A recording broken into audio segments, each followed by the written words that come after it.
Eu quero entender essa história da Anatel, que é uma agência reguladora. Ela está fazendo uma espécie de lobby para ser o órgão que vai fiscalizar as Big Techs. Me explica essa história. Claro, claro. Então eu vou dar um passo atrás para explicar por que essa lei é importante e aí qual que é o papel de um órgão regulador, que é aí que a Anatel quer entrar e ela está fazendo um lobby pesado. Bom, o PL das fake news entra como um mecanismo de prestação de contas das redes sociais para a sociedade. Não tem ninguém que não tenha reclamado das redes sociais, da esquerda à direita, porque teve parlamentar que teve seu conteúdo removido, ou discurso de ódio, enfim, a gente precisa enquadrar as redes sociais, né? E por como que isso pode ser operacionalizado? Através de um órgão regulador. A gente vai criar regras e o órgão vai ficar supervisionando como que está a internet, o setor, né? E vai dizer, bom, a gente precisa ajustar aqui, a gente está no período eleitoral, então a gente precisa conter um tipo de discurso, ou numa pandemia, a gente não pode deixar que desinformação sobre vacina se espalhe tanto. Mas a única forma que isso é possível é através de um órgão independente. Então, nem o que o governo do Bolsonaro quis, que era empoderar a Secretaria de Cultura, ou nem algo que se pretendeu em algum momento o Ministério da Justiça. O ideal é ter um órgão que vai olhar para a internet, que vai entender como funcionam as redes, como vai olhar para o setor e que é um setor que evolui muito rápido, né? E que vai exigir transparência, prestação de contas, enfim. É um órgão regulador para conteúdo na internet. A Anatel está vendo uma oportunidade de se enfiar aí como esse órgão regulador, né, para conteúdo na internet. A Anatel está vendo uma oportunidade de se enfiar aí como esse.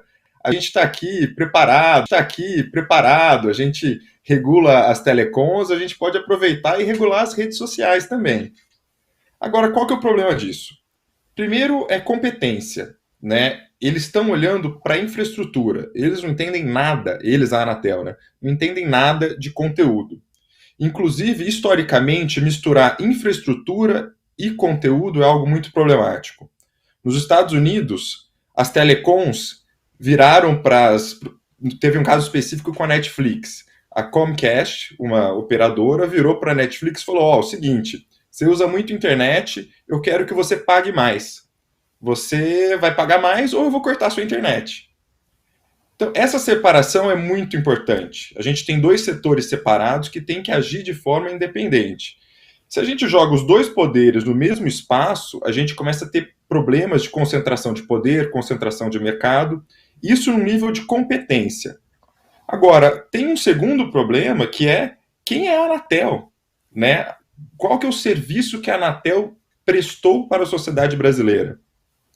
E aí tem uma série de problemas, desde investigações do TCU por conta de ineficiência na Anatel, venderam os ativos do 5G muito barato, tem representação no Ministério Público para investigar a Anatel. É uma série de problemas, né? Tanto que ninguém está feliz com operadoras no Brasil, ninguém fala assim, nossa, eu adoro a Claro, a Oi, assim, liguei lá no telemarketing, foi ótimo. Porque a Anatel faz uma fiscalização ruim. Muito E, bom, desculpa, cara. só para terminar esse raciocínio, porque Claro. mas é verdade, né? Ninguém está contente. Imagina com a rede social. E tem um problema final que é a agência, a Anatel, ela é feita por empresas e governo. Não tem sociedade civil na deliberação, no corpo de deliberação. Então, a tendência é que a gente fique, nós, sociedade civil, pessoas, indivíduos, que a gente fique menos representado ainda. Enfim, É eu isso aí. vou parar aqui, eu posso ir mais longe, Não, mas acho não, que a gente vai, pode desenvolver cara, eu uma tô conversa. adorando. Olha só, o André Ribeiro está perguntando: existe alguma agência que poderia cumprir essa função ou teria que ser criada uma nova agência? Tá, legal. Eu vou pontuar uma coisa e eu Obrigada, André. respondo o André. Uhum. Eu diria até que a Anatel tem uma culpa indireta no problema da desinformação que a gente tem hoje. Ela foi ineficiente em defender os interesses do consumidor no Brasil. Então, os dados no Brasil são muito caros. A internet no Brasil é cara. Aqui a gente tem aqueles dados gratuitos, que algumas, para usar só o Facebook, o WhatsApp. Isso na Europa foi proibido. Quando foi proibido, as empresas de telecomunicação tiveram que dobrar os dados. As pessoas pagavam o mesmo e tinham mais acesso à internet. É louco isso, mas a lógica é simples. Quando você tem dados gratuitos pagos pelo Facebook, e esse é o serviço que as pessoas mais usam, eles falam, beleza, eu tô com uma internet ruim, mas eu tô com o Facebook de graça, então eu não vou acessar as outras coisas. Agora, quando você barra essa prática por um problema concorrencial, para todo mundo continuar usando o Instagram, etc., isso cria uma pressão nas empresas de telecomunicação para melhorar o serviço, ou seja, oferecer mais por menos. Aqui no Brasil, dado gratuito rolou solto. Em 2018, a gente tinha um mega monopólio do WhatsApp, de mensageria privada. É uma das grandes explicações por que o Brasil é o segundo maior mercado de WhatsApp. E a gente teve a crise de desinformação, que ainda, né, é muito séria até hoje. E, enfim, onde que a Anatel entrou? Falou assim, deixa eu melhorar aqui, as pessoas estão recebendo informações pelo WhatsApp, vamos melhorar a competitividade, vamos abrir espaço para concorrentes. Não teve, né? As pessoas recebiam informação pelo WhatsApp e não conseguiam acessar o resto da internet, porque o dado era gratuito só para o WhatsApp, não para você entrar no Google e pesquisar uma informação. Então tem essa relação de quase de cumplicidade, sabe? Eu acho muito assintoso alguém que não defendeu os interesses dos consumidores e teve essa culpa indireta, agora querer se apresentar como uma solução. E falando de solução, e agora respondendo a pergunta do André, o mundo ideal seria um órgão próprio, tá? Seria a gente criar um órgão que vai olhar para redes sociais, para conteúdo, e aí vai falar assim, plataformas, a gente precisa de prestação de contas, de transparência. Quais são os números? Como que vocês estão removendo conteúdos? Quando vocês removem de usuário, como que eles são informados? Quais são os meios de recurso? Veja, tem gente que diz que esse é o PL da censura. É justamente o oposto, porque ele empodera o usuário. Você vai ter uma informação, meu conteúdo foi removido por causa disso, e eu posso recorrer. Você pode pegar essa informação e ir para o judiciário e falar, a plataforma está me sacaneando, entendeu? Então, ela cria proteções. O ideal seria um órgão próprio, mas não é a conjuntura política atual. Então, vamos para o plano B, né? O plano B, e é o que está na versão do PL que saiu ontem à noite, e é que vai ser votada na semana que vem, é a gente trazer para o CGI, que é o Comitê Gestor da Internet. O CGI, desde a década de 90, está responsável pela parte de protocolos da internet. Então, é abaixo do que a gente vê, né, protocolo IP, é uma parte mais técnica da internet, mas eles já estão trabalhando com a universalização de acesso, treinar todo mundo, então eles já estão envolvidos com o que a gente chama de governança, né? Vamos gerir esse fenômeno, essa estrutura aqui para ser acessível, para ser justo, etc. Então a ideia é aumentar as competências do CGI. E eu acho que o CGI tem uma vantagem muito grande em cima da Anatel, além da proximidade temática, que é o CGI, ele tem a participação de diversos stakeholders da sociedade. Então, tem as empresas, tem as telecoms, tem o governo, mas tem sociedade civil, tem acadêmicos. Então, a gente tem um debate muito mais representativo e muito mais equilibrado.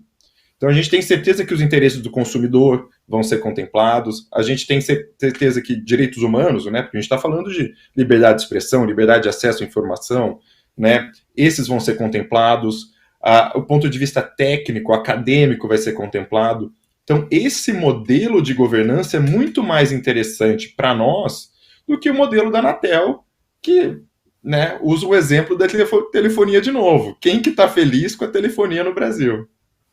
Sim. O Sigefredo, obrigada, Sig, pela mensagem. Ele falou que ficou 1h40 para resolver um problema telefônico. E ele faz a seguinte pergunta sobre a PEC das fake news. Ele fala que o problema é a questão da imunidade parlamentar, sem nenhuma moderação de conteúdo. uma vulnerabilidade do projeto e uma safadeza de Orlando Silva. Orlando Silva é o relator. Você concorda? Eu tenho muitas críticas ao projeto, e aí eu preciso ser muito aberto. Eu defendo que ele passe, mas em nenhum momento eu digo que ele é perfeito. E uma das críticas é a imunidade parlamentar. Como que eu, como Caio, né, diretor do Instituto Vero, pesquisador de Oxford que estuda isso, como eu entendo a imunidade parlamentar? É uma negociação do Congresso com os outros poderes. O Congresso está muito chateado com a forma que o judiciário veio derrubando contas de parlamentares. É um pouco de corporativismo mesmo, né? E sem querer passar pano, eu acho que é um problema. Ainda mais a forma que está escrita, né? Essa ideia de criar uma imunidade parlamentar. Então, para passar essa lei, isso foi uma concessão, né, do relator enfim, foi a negociação do relator com os partidos, com as pressões que vêm de fora do executivo, do judiciário. Não acho que é um mecanismo bom, tá? Eu concordo com a visão de que são parlamentares querendo se proteger e querendo, de certa forma, ter um status privilegiado nas redes sociais. Agora, qual que é a ressalva que eu colocaria nisso? É que há previsão constitucional de imunidade parlamentar, tá? Eles querem alargar isso, e lógico que muitos parlamentares vão tentar abusar desse direito, mas aí isso vai cair de novo no judiciário para ser apreciado. E aí, o que eu vou lutar para que aconteça, e que muitas organizações da sociedade civil também vão fazer, é para que isso seja para a liberdade de pensamento, né? Que é a imunidade parlamentar constitucional, e não abusos para que eles possam fazer o que bem entendam, né? Espalhar desinformação, enfim, coordenar ataques. Isso é uma coisa que a gente viu muito, né? A gente tinha parlamentares que orquestravam linchamentos digitais, os chamados smear campaigns, que destroem a reputação de alguém. Algumas pessoas sofrem agressões físicas por conta disso. Esse tipo de atividade não pode ser contemplada, não pode ser considerada como imunidade parlamentar, e esses parlamentares têm de ser punidos. E eu reconheço, de novo, a lei, ela fica vaga sobre isso, é uma briga que a gente vai ter que comprar para o futuro.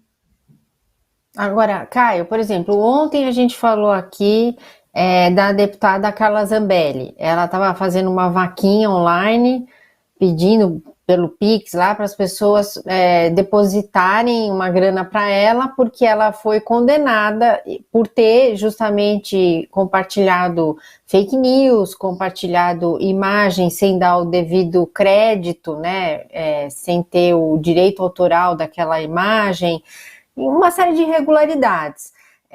Pelo novo PL, se ela compartilhasse isso, ela estaria imune a essas regras?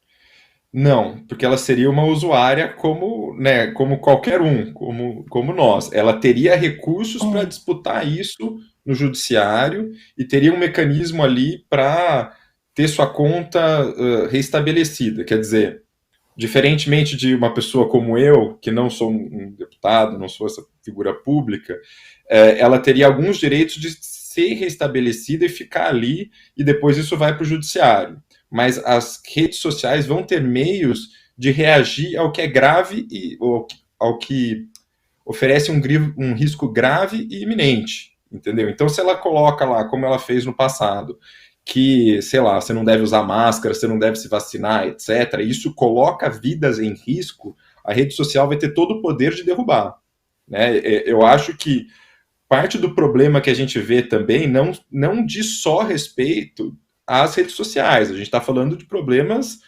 políticos inerentes ao sistema brasileiro, que é uma impunidade com coisas que eram verdadeiramente criminosas, que foram feitas nos últimos anos. Então, as redes sociais também vão estar legitimadas a tirar aquilo que oferece risco, que alguém lá na ponta está correndo risco grave e iminente por conta dessas manifestações. Aí, infrações, por exemplo, infrações de campanha, etc., as redes sociais vão ter que se apoiar na lei ou vão ter que judicializar quando for algo, na zona cinzenta, vamos dizer. Entendi, tá certo, Caio. Então, por exemplo, esse tipo de lacração que a gente mostrou aqui no programa hoje, né? O deputado querendo fazer uma cena ali, entregando um bonequinho para o ministro, isso aí não seria pego pelo PL das fake news, quer dizer, ele teria a liberdade de fazer isso e publicar isso nas redes sociais dele. Sim, teria. Teria, porque não é algo que está colocando alguém em risco, né, de uma forma assim material. Você consegue ver que tem alguém, algum grupo que está correndo risco de vida, de saúde. A lei só vai autorizar a remoção quando a gente estiver falando de coisas bem concretas, assim, porque realmente a remoção é algo grave. A remoção individual, estou falando. Ela tem dois mecanismos, né, que é o individual, e aí a gente está falando do grave, e ela tem o atacado, vamos dizer assim. E aí o órgão de supervisão tem um papel muito importante, porque em situações de crise, por exemplo, eleições, um discurso que coloque em dúvida a lisura das eleições é mais perigoso durante o período eleitoral do que fora dele. Né? Ele pode, por exemplo, incitar pessoas a destruir urnas, esse tipo de coisa. Nesse caso, o órgão de supervisão pode exigir que as redes sociais tomem medidas para conter esse tipo de discurso, o que não significa necessariamente a remoção. Há outras formas de conter isso, limitando alcance, viralidade, impedindo, por exemplo, imagina, ataques 8 de janeiro. Percebe-se que tem algo, né, uma crise grave à segurança pública e que isso está viralizando. A gente passa a ter mecanismos de segurar isso, mesmo sem derrubar o que o João está falando lá, que a gente tem que invadir, etc. Fala, vamos segurar a viralidade até a gente perceber e decidir como vai atuar, para que as autoridades atuem, etc. Então tem esses dois níveis, um no agregado e outro no individual. E o individual é só quando houver um risco grave. Maravilha. Caio Machado, eu adorei a sua presença aqui. Quero que você volte outras vezes, porque esse PL vai sendo modificado, a gente quer acompanhar essa votação. Está prevista para ser na terça-feira a votação, né? Terça-feira. Vamos É isso. acompanhar. Eu reconheço que é um assunto meio técnico, mas que afeta a vida de todo mundo. Então a gente precisa ter esse diálogo para ir tornando essas questões concretas e para as pessoas terem meios de decidir também, né? Qual que é a opinião delas, favor, contra, o que elas acham bom ou ruim.